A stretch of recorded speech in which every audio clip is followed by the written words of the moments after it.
So Hamim is a close friend. Now when you talk to your close friend that you haven't spoken to in a while, is there a different tone?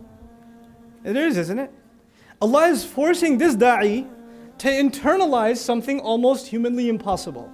He is asking the da'i to internalize the guy in front of you is hateful. It's become clear that he's hateful, but to you, you have to pretend that he is your protective, intimate, close buddy, your friend.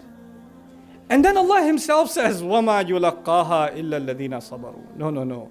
This is not accomplished by people at all, except people who truly have sabr. Allah recognizes Himself, this ain't for everybody. This ain't for you. If you don't have sabr, stay out of da'wah. I'm serious. Da'wah is not for everyone. It's not. If you don't have the patience for this kind of ethic, don't put yourself in that position. You will do more damage than good.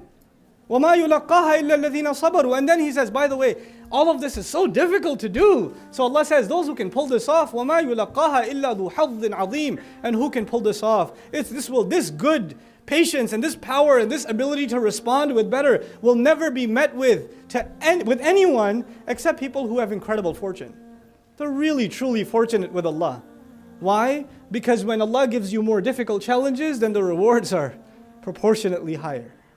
So He says, this is for very, very lucky, very fortunate people who can pull this off, وَمَا يُلَقَّاهَا إِلَّا ذُو حَظٍّ عَظِيمٍ. Now He says, وَإِمَّا يَنْزَغَنَّكَ مِنَ الشَّيْطَانِ نَزْغٌ. In the middle of that heated debate, if shaitan comes and pokes at you, and if he wants you to respond and forget that you're looking at a friend, and you look at him as an enemy just like he looks you as an enemy, and you get heated yourself, then at that time seek the refuge of Allah. And then He says, إِنَّهُ هُوَ السَّمِيعُ الْعَلِيمُ. No, He's the one listening, He's the one who knows. In other words, you forget the person in front of you, all you can think of is Allah, because He mentioned Himself twice. Look at the power and the perfection and the eloquence of the Quran, where a difficult challenge was mentioned. Allah mentioned, إِنَّهُ سَمِيعٌ عَلِيمٌ. Where a way more difficult challenge was mentioned, إِنَّهُ هُوَ السَّمِيعُ الْعَلِيمُ. Because in that challenge, you have to recognize Allah's presence to back off. You will not be able to back off on your own.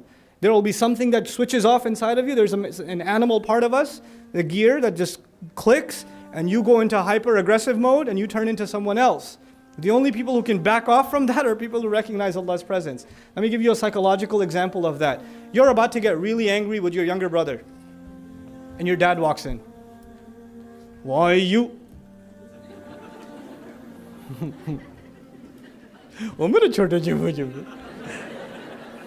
It happens or no? You recognize your father's presence and you realize, no. Nothing. What were you saying? No, nothing. You understand?